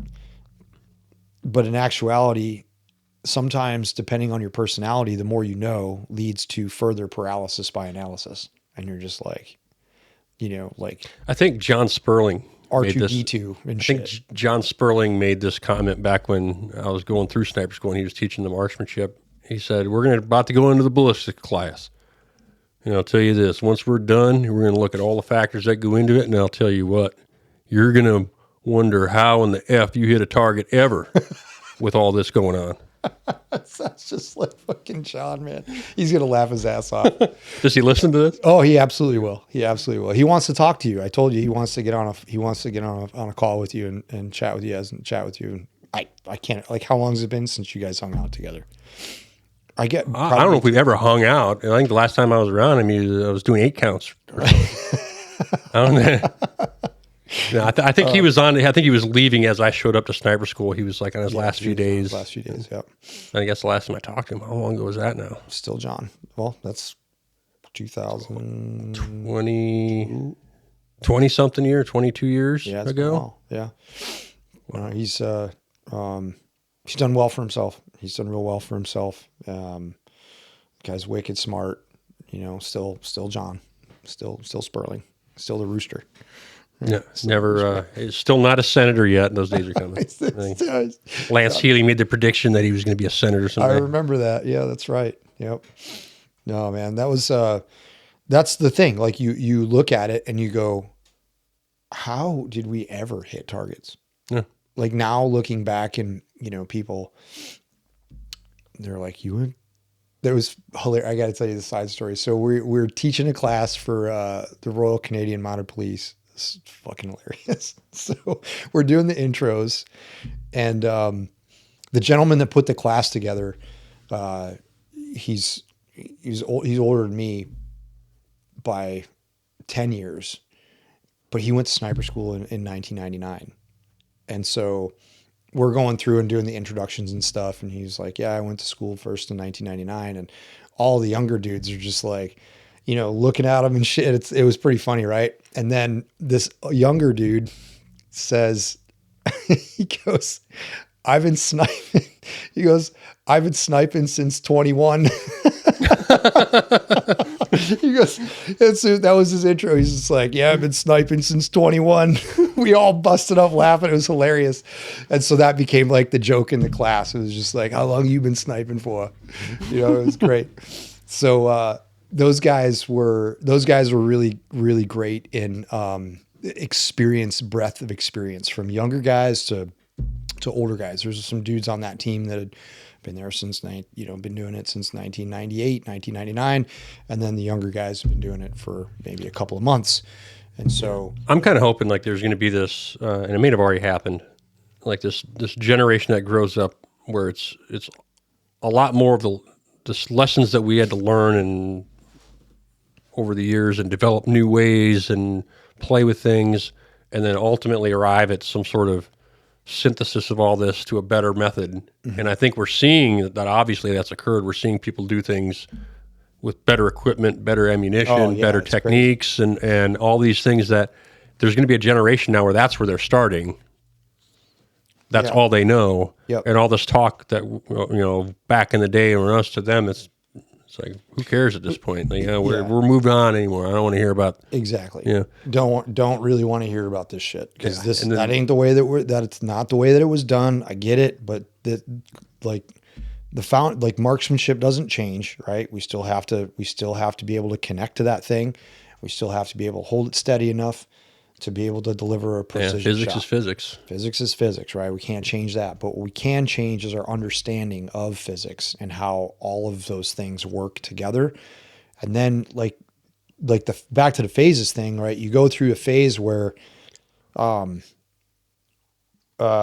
you're learning things and you say, okay, well, I just learned about aerodynamic jump, right? So now I'm going to you just get super hyper focused on aerodynamic jump and you're like, it's in your head. It's like a little gremlin in there running around and causing all kinds of ruckus. And now you're proselytizing. Everyone needs to learn about aerodynamic jump. Exactly. Right. And then you go through another phase where you're just like, man, just let's go out there and shoot some targets. Let's just go out there, grab a dope card, grab a bag, a rifle and some ammo, and let's go shoot some targets. Right. And you start to simplify things more and more and more. Like you met David Cantu. Mm-hmm. David's a prime example, right? So he went through these phases and now he's moving into the phase, and his career of shooting has been massively compressed in terms of the rise of his skills. Very, very compressed. Did his kind of journey with precision shooting start when he first came to you? Yes. So he's basically an example of what I just said. He's starting with some really good stuff as his beginning point. Sure. Yep. And we're going to teach him the right way right off the bat. And because I want students to close the time distance gap to their goals, right? That is the goal that for me as a teacher and a coach is like, I want to close that time distance gap from you getting to your goal. I used to sit and dream when I was teaching at the courses, both different courses. I sit here and dream about if I was Elon Musk and I had all the money and experts and engineers and programmers and available to me, what would I do to create the most efficient, fastest way to train a sniper or just in long range shooting in general? Mm-hmm. And I envisioned a suit that you could wear that would measure every movement, every muscle movement, and measure its intensity, and then instrumentize the range, and capture everything in the ballistics, and then it would tell you immediately, like I fired and my wind call was off because it measured my velocity and everything. And it would tell you your wind call was off by half a mile an hour. Mm-hmm. That's why it hit there. Your muscle also twitched. Right. On this bicep, which pulled it in this direction, which accounts for this much of it, all this dating. But to be honest, I used to just think of that. We're not that far from having a lot of this technology. What was the thing? I had never seen it or even heard of it until you showed it to me yesterday. Oh, the Calypso. Calypso. There's a couple of companies out there doing stuff like that.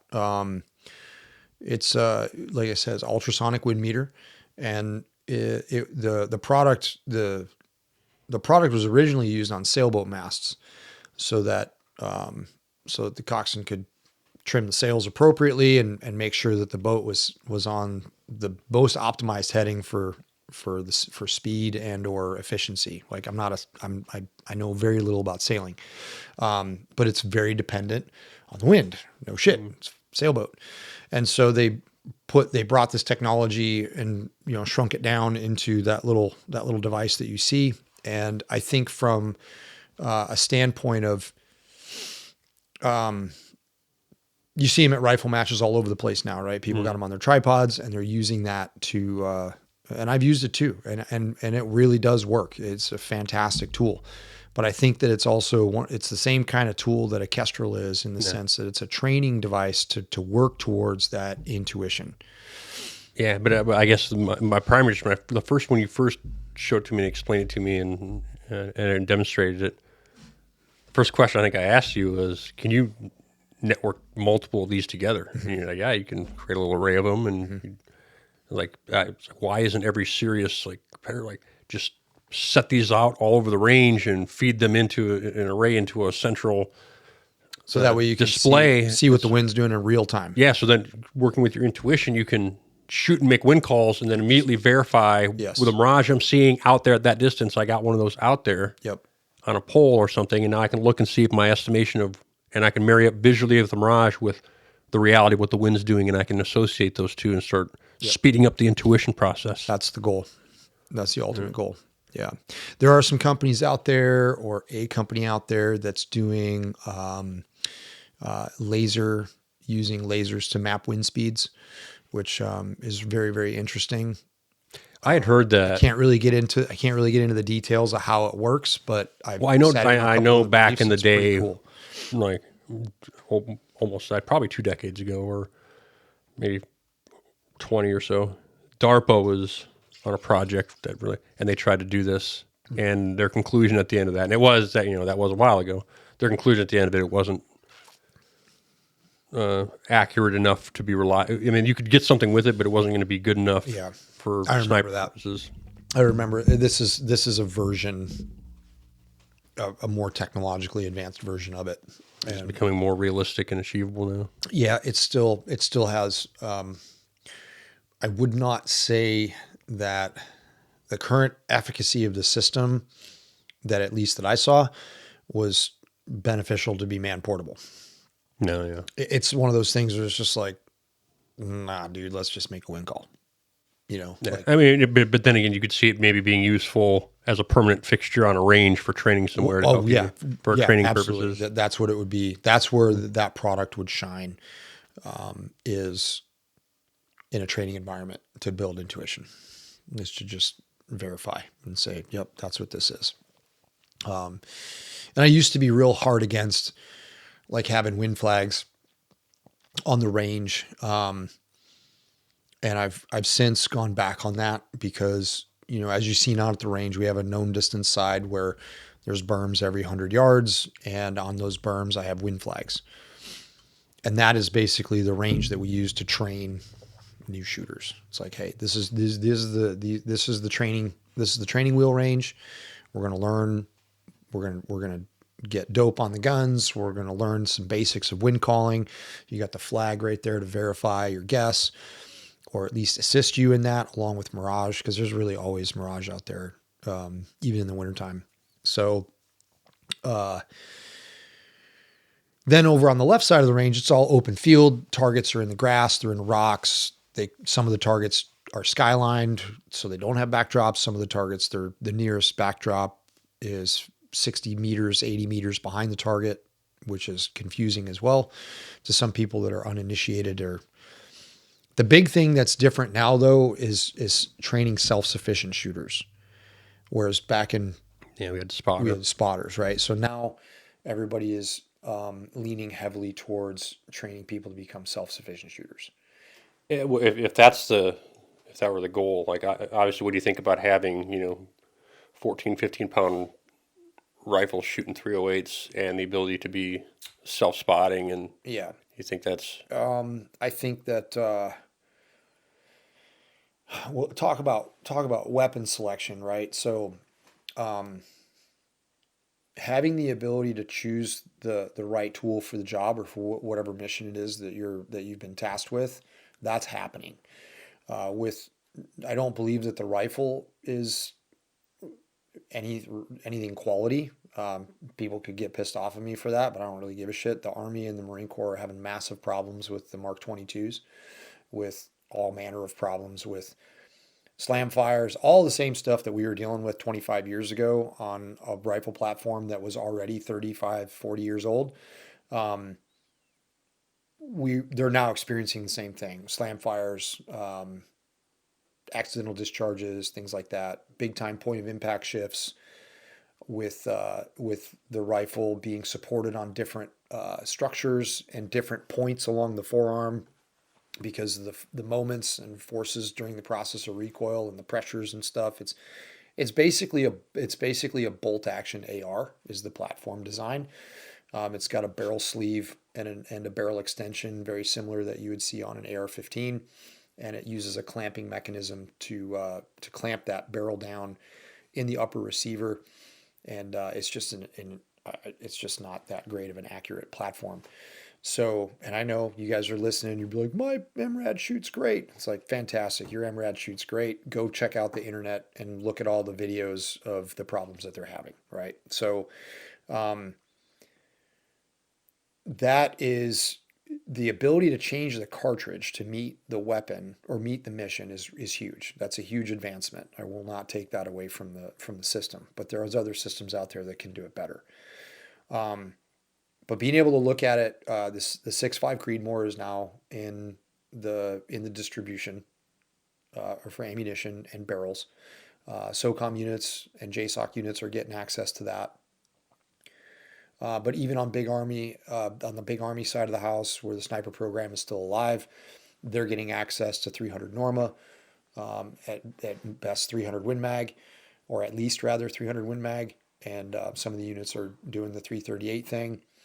And so if you've got a situation where, my target engagement distance is, 500 to 1500, I'm going to take a 300 Norma, depending on, what I got to do with it. But that's the rifle, because that bullet's a 215 grain hybrid moving at about 3,100 feet a second in that configuration of barrel length and whatnot. So now you start talking about that with wind conditions, not even close to a 308, right? Not even close, not even the same category. So your ability to read wind and still get a hit on a target, when we started to evaluate the 308 and look at it from a ballistic standpoint and go, all right, we were both trained to say 1,000 yards, the magic number, 1,000 yards, right?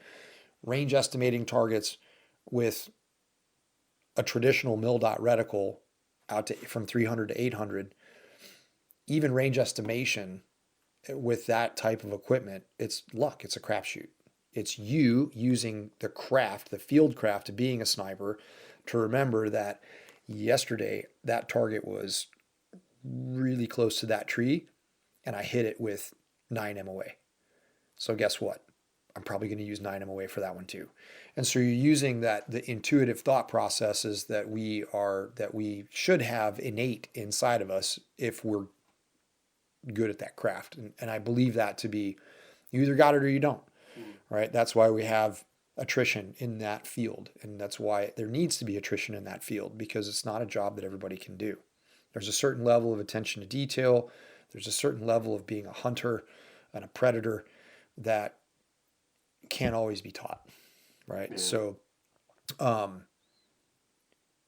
then you start looking at it from a generation of standards. Like, how am I going to generate a standard around just feel, right? It's hard to do that. So you look at the trajectory of a 308 and you say, okay, 1,000 yards, the magic number, right? A bullet moving at a Sierra Match King, a 175 Match King, moving at about 2,650 feet a second, experiences approximately 9 inches of wind drift per mile per hour of full value wind at that distance in time of flight. So that tells me if I'm shooting in a 20-inch wide echo silhouette and I'm aiming center, provided everything else is correct, right? Everything else is good, I need to be able to read that wind to within 1 mile an hour to get a hit on that target and to keep the bullet inside that.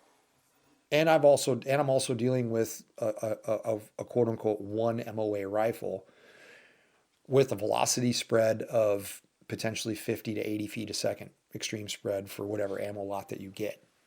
So remember when I was telling you about, like, I want you to go out and experience shooting at a 1 MOA target at a Grand with a rifle that's tuned with a custom load that's tuned to that rifle. You will wear that thing out.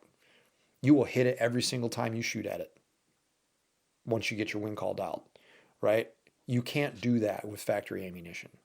You're going to go high, you're going to go low, you're going to see a bullet drift off the left edge, you're going to see one slip off the downwind side, but nothing is changing, just the variation in the ammo. Yeah. Quality control of the ammunition. Yeah, quality control. So this whole thing about, oh yeah, this is the standard, nobody was doing those evaluations. Nobody was looking at the data and saying, okay, if this Marine, fails to, or this soldier fails to estimate the range to this target, and he's off by 1/10 of a mil, just 1/10 of a mil, at 800 yards with a 308, that's 50 something yards, according to the mathematics. 50 something yards with a 308, the dope difference between a target at 850 and a target at 800, you're going to miss big, son. Right? And the farther away you are from the center of that target with the first shot, the harder it is to get the second shot to connect. Right? So if you have a big miss on your first shot, man, good luck on connecting with the second, because you might need a third. And so looking at that as, from a danger space perspective with ballistic merit on the trajectory of the projectile, along with the ballistic merit of the projectile's trajectory with wind, those are two factors that really need to be taken into consideration when you build standards. And not just saying, and there's people that disagree with that, and I totally understand. Like Scully, his thought process is like, well, he thinks he can do that. And he's done it before. So if he thinks he can do that, then he's always going to strive for that possibility. Yeah. But if you only, and I get the psychology behind it, right? If you say, the max effective range of this is only 800 meters. Then somebody's going to look at a target at 1,000 meters and be like, hey, that's beyond the max effective range of my cartridge or my weapon system. So I get it to a certain degree from a psychology standpoint. But now that we have rifles that are, or cartridges with projectiles in the arsenal that allow us to pick and choose, that changes everything. But still, if I have massive variations in my ammunition quality control, it's going to be really hard for me to maintain a degree of accuracy at those extended distances. So everything's got to be evaluated really, really closely. Yeah, and at the end of the day, you can't make general statements about how far can snipers shoot or how far can precision, the precision game go. There is no general statement about that distance. It's whatever the combination of the person, the equipment, the quality of all those things put together has its own inherent limitations, and it also depends on how accurate you consider accurate. Some people think, the ability to hit a 6-foot target by 6-foot by 6-foot target at 2 miles is good enough. Is good. Yeah. And some people say, well, my goal is if I'm a sniper in the military, I got to hit a human being. Right. And they're not 6 feet wide by 6 feet tall. So if it can't hit that, then that's outside my limitations. Yeah. So.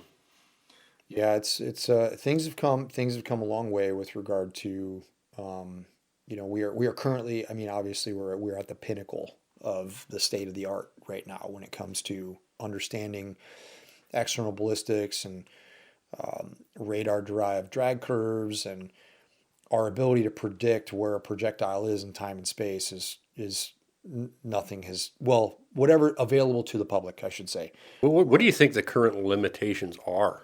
The current limitations are wind. I would say wind is now the current limitation on everything when it comes to putting a projectile where you want it on a given target at a distance, right? If you're using the right rifle for the job. Because I mean, like I was telling you too, like there's 2 or 3 years in a row, the ELR challenge in Wyoming was won with a 6.5 PRC against people shooting 375 Shitacks, shooting 338s and everything in between, right? So I don't necessarily think it boils down to the proficiency of the individual that's driving the system. That's really what I think it boils down to. And you got guys like that are on the circuit and they're shooting 30, 35 events a year, right? So they're constantly seeing conditions, they're constantly in that. And so, and when you stay on top of it like that and you don't have big breaks, you know this from the way the brain works, right? That recollection of experience is going to start happening at a really quick pace, and you're also going to be stress inoculated to the act of shooting in a competition. Yeah. So there's that to it as well. Yeah. As far as like the distances that they can start putting targets out. Yeah, yeah. I mean, I think I'm going to try to shoot it this coming year. It's always the first weekend in June. I think it's the 5th and 6th this week or this next in 2026. I'd like to shoot it with either a 300 Norma or a 300 PRC. I got a couple of those barrels that are getting spun up here shortly once the reamers show up. But I want to experience it, and I want to go do it, and I want to kind of stretch the legs a little bit, and see where that possibility is, and see like what are the limits. Well, the future, what I want to do, and I've been thinking about this for a long time, and I'm just going to do is I need to go stop observing from the sidelines about this extreme long range business because the distances keep getting longer. It used to be a mile, now it's 2 miles, and pretty soon people will be shooting PFT distances, shooting 5Ks. Right. And it's getting so absurd that I have to go check this out and see what is going on Yeah. with this. And A buddy of mine won it several years ago, Rudy Gonzor. I forget what cartridge he was shooting. I know another guy, Robert Brantley. He won it one year as well. Robert won it with Fordoff back when Fordoff first came out. I think Robert was shooting a 416 Barrett, the cartridge. I don't know. I could be wrong, but yeah, those are two dudes that I'd be happy to put you in touch with, and pick their brains. But it's very like all the equipment now is extremely purpose built. Like it's extremely purpose built. The barrier for entry into that game is very high when it comes to the cost of your equipment.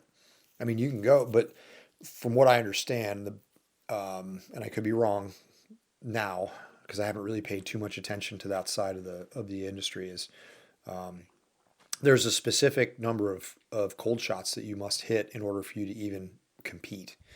And I want to say it's like $1,000 or 13 or 1,400 and then a mile. And unless you can do that, we're not letting you waste a seat at the table. Exactly. It's like serious players only, and it's a team of 3. It's usually a shooter and 2 observers. So it's totally possible. It's absolutely possible. Everything's possible. It's just one of those things where it's going to take some time to get into. Yeah. Well, I mean, not even starting off as much as I need to go be shooting it. I just want to go be there and talk to these people and see how they're doing this, and kind of the state of the industry, so to speak. Sure. Yeah. Absolutely. It's always in. If I'm not mistaken, it's always in Raton, New Mexico. They got out there at the range out there in Raton is it's massive, so that's where they do it.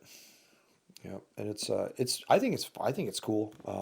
The cartridges that they're shooting, most of the guys are shooting like monolithic bullets, or Hornady's A-tips. They're shooting a lot of A-tips are going down range, but many of the guys are doing lathe turned custom projectiles. So, and there's a couple of solid bullet manufacturers out there that are well known in that space as well. So it's cool. Yeah. Well, I think this was a fantastic just reintroduction to Owen coming back into the mix with modern day sniper and modern day rifleman. We're super stoked to have you, and I know that we're working on a couple of projects with regard to your expertise and observation and your previous experiences with Combat Hunter and all that sort of thing. So I don't want to steal too much thunder from it, and I also don't want to steal too much thunder from the other episode that I want to do with you for that Heritage series or Legacy series. So we will record that while you were here as well. Cool. I've got a whole list of questions that kind of like what we did on the board today for our vision board. I got the same thing, and I just have to categorize and organize the questions. So because I kind of want everything to be I want everything to follow a format for that. Yeah. So everybody's getting the same questions, and so the viewer can say, out of each of these episodes, I'm going to be able to get this information. I'm going to hear them talk about this stuff. Oh, and by the way, viewers, their process is super cool. And if they ever invite you to watch it happen, take them up on the offer because it's super cool. Yeah, it's fun. I feel really blessed to have a visionary and an artist like Cass at the helm to be able to extract that shit, right, and pull it out of you. She's got a really uncanny way of doing that, and so that's the cool part about this is like that's her brain works that way, my brain works a different way, and it's a beautifully flowing machine when you watch it. Like, yeah, teach her how to shoot a rifle, and she teaches me how to do a little bit more artistic stuff. So, which is pretty cool. I have fun with it, and like I'm excited about this project. The everything that we got coming down the pipe. This industry is extremely saturated, and it's really important to continue the evolution, and it's really important to continue the drive to excellence and separating yourself from everything else that's going on. Separating yourself without resorting to making things up or hyperbolically, dogmatically, putting overemphasis on a certain thing and right. Trying to exaggerate how important it is just to make yourself unique is difficult. Yeah, it's interesting. Like sometimes, like some schools are more focused on teaching the tricks before the trade itself. Yeah. Right. They want to teach you all the tricks because that's what's going on the internet and Instagram and all the buzzwords and all the things. But at the end of the day, if you can't shoot and you don't know how to shoot, if you want to make it, you got to start with thinking the basics are really sexy and falling in love with them. Mm-hmm. That's all. And learning to appreciate them. Yeah, all the other stuff is like all the rapid engagement techniques and stuff. Landon's going to do a class on rapid engagement techniques as well. And once you break that down and you look through the myriad of all the different techniques that everybody's got a buzzword for and all the things, it's just like, dude, all this is you knowing exactly where that bullet is in relationship to your line of sight over the course of its. That's all you're doing. That's it, right? And so understanding that basic trajectory diagram and learning that thing, all of that stuff is of no consequence anymore. And like we're going to get into in your conversation coming up, it's like, hey, dude, when you're all hopped up on Mountain Dew and things are going south and I have to use these tools, I need to put bullets in the air, and I'm gonna put a bullet in the air and I'm gonna correct for it on the fly, and that's the way that works. Like that's really obviously we want to have our shots hit as close to the center of the target as possible on the first shot, but you and I both know that that's not always the case. Probably less often than everybody thinks the case, right? Yeah. So unless it's really close. So yeah, that's what I want to get into with you next. Cool. Yeah, this was fun, man. Yeah, I enjoyed it. Are we going to go eat tacos now? Yeah, let's go eat some tacos. Yeah, I think that's the plan. We're going to fill you up on tacos before you head back over to the left or the right coast. Right on, man. Very cool.